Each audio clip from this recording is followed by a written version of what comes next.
Hello and welcome back to another episode of the Sporting Fan Podcast. Today I'm going to be speaking about the FIFA Women's World Cup, which, admittedly, I'm not the biggest soccer fan, but I'm going to talk about it because it's been spoken about quite a lot. And I want to talk about the difference between Australia and the US, and that's because I think the way both teams have gone about it is quite different because and how they're respected in each other's countries. Because in Australia, I'm going to be the first one to admit, and I think a lot of people say this for both the men's and the women's team. Not many Australians really care outside the World Cup. But when it comes World Cup, they really support and get behind their team. They want to see Australia do well, right? And it's been shown in this World Cup. This is the most attended World Cup. It's been the most highly rated World Cup. And everything for the women's game. So this is a most highly rated and most highly attended women's World Cup in soccer in history. They for example, the last World Cup, the average crowd attendance was 21,000. This World Cup has been over 28,000, and the Matildas have done very well. It's the first time that they've ever made the semi-finals. Australia has never made the semi-finals either in the men's World Cup or the women's World Cup, and this time they've done it. Comparatively, the reigning two-time champions, US, they got knocked out in the round of 16. And they have not been supported by the American public as well. I think there's more that they got knocked out. The backlash has been quite heavy, and people say, "Well, why is that?" I think they're being treated too harshly. I think the reason why the Australians have been respected is that they've tried to really show a positive message to their team. They try to unite the country. Say we want to really get everyone behind us. Get behind us. We're going to take this as far as we can. And they've tried to do a really positive message, whereas the Americans were like, they seem to be very me orientated. They seem to be very, we're underpaid, we're this, and then it's very, we're so hard done by.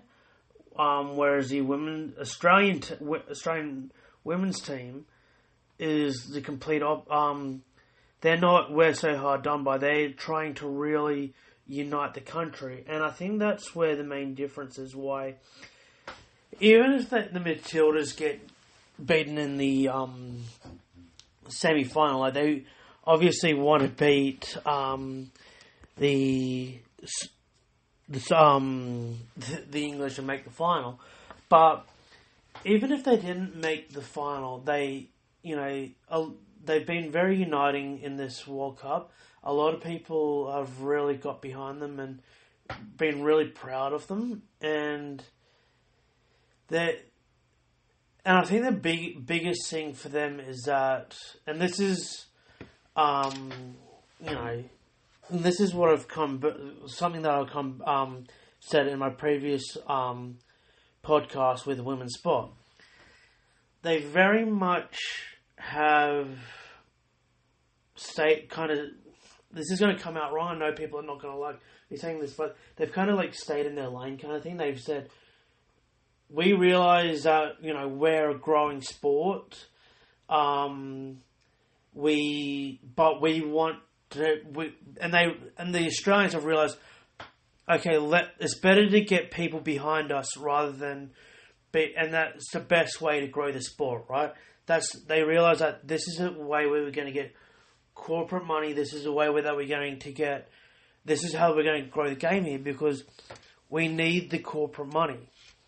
And by unifying people behind us, they realize, well, that's the way we're going to get professional, become fully professional, get paid well, and make a good salary. Whereas the Americans go, oh, we just deserve it because we're playing for the national team. And it's like, well, in theory, that's great, but so is communism. It's all good and well to say everyone should get paid the same. Everyone's ability is the same. Until you get beaten 5-2 by a Dallas under-15s team. You know what I'm saying? You're the reigning champions. You get beaten 5-2 by 5-2, and then that's where people have come up. They're like, and the other thing is, they brought in something like $3.5 or $4 million in revenue in this World Cup. Yet they got paid $7 million. Now, I can tell you that someone that works in insolvency, you keep doing that after a while, you're going to go broke, right? And it's all good and well saying, oh yeah, quality, but it's not a uniting concept to get behind. Whereas that's where the Matildas have been so much better in this World Cup because they've said, get behind us, we're representing the country. How great is it that we've got a major international event on our shores, get behind us, and, if you get behind us, we'll put a show on for you, and let's take it all the way. And people have done that. People have got behind the Australians have really got behind this team like they've never got before, and that's why I think the players are feeding off that. And no matter what happens in this semi-final against England, people are going to be proud of them. Whereas the Americans, they came across as entitled, and that that's where they've really gone. That's where, and I can say I've really looked at some of the backlash, not in depth, but I've seen enough of it to see. I was like, oh, this is getting kind of ugly here, and where people have just savaged them, and I think rightfully so. If they just said, we want to grow, can more people support us, and really show them what they've got, then a lot of people would be happy with that, and people would be celebrating them, saying, "Oh, you won 2 straight World Cups. How fantastic is that? Oh, it's a bit of a shame about this World Cup." And yes, there would still be a backlash after an early exit, but people wouldn't be as hard on them as what they are now, because currently they're getting all negative press, so they're not going to get corporate dollars, which means they're not going to get the corporate dollars that they want. Whereas the Matildas have done a uniting message, and they're going to end up getting corporate dollars. Yes, obviously America's got a lot bigger market. They're a lot wealthier nation. They're able to pay their sports stars a hell of a lot more than what the Australians are. But the fact of the matter is, people are not going to sponsor a sporting team that is just getting negative press. People don't like them. People, especially in America loves winners. And if they're seen as losers, they're not going to get the corporate dollars. And national teams should be able to command the most amount of dollars, and especially in America. And if they did that, that's what, instead of bitching and complaining, saying how hard done by they are, if they did what the Australians are doing, they would be getting paid. They would be the highest paid sports stars, female sports stars, anywhere in the world, in any sport, by a country mile. But, the Americans really need I think they just need a little bit. They need to take a page out of Australia's book and to see how they can unite the country. Because they're obviously phenomenal athletes. So you don't win 2 World Cups in a row unless you're a great team. And,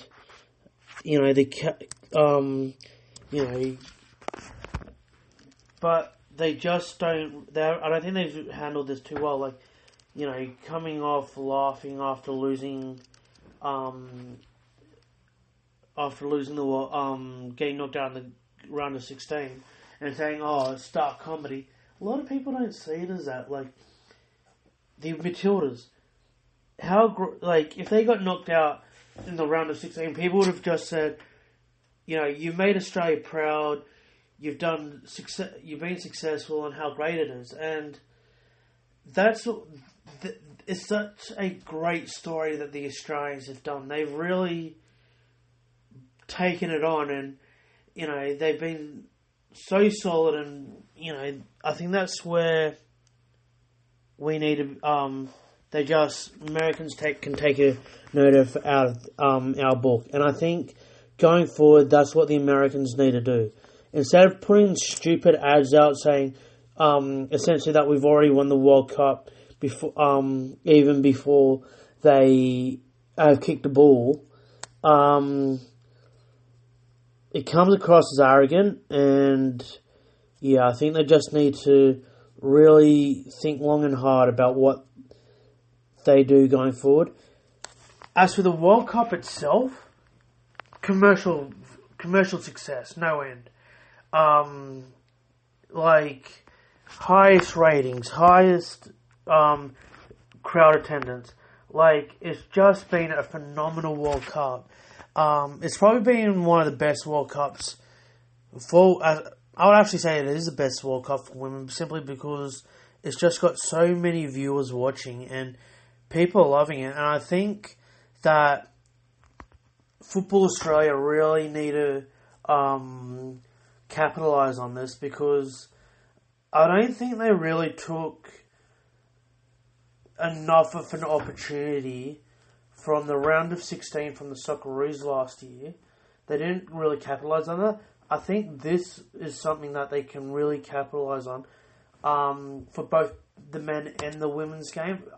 Obviously, this is going to be hell of a lot more for the women's game, simply because it is a Women's World Cup. But I think this could be a turning point for soccer. They need to get it out of just a World Cup. Australians account owning around the World Cup. If they can do that after this, I think that it will encourage.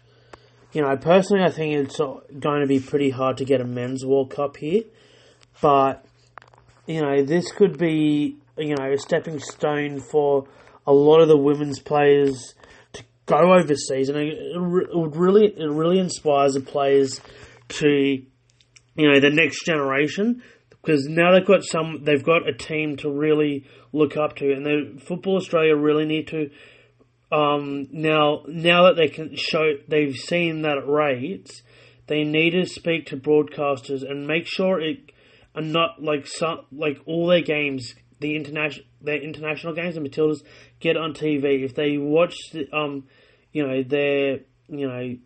women's A-League competition, get more on free to wear, and so more people are looking at it, and I think that will really encourage the women. I think that will doing that. That will really encourage the women's game to grow into the future, because I think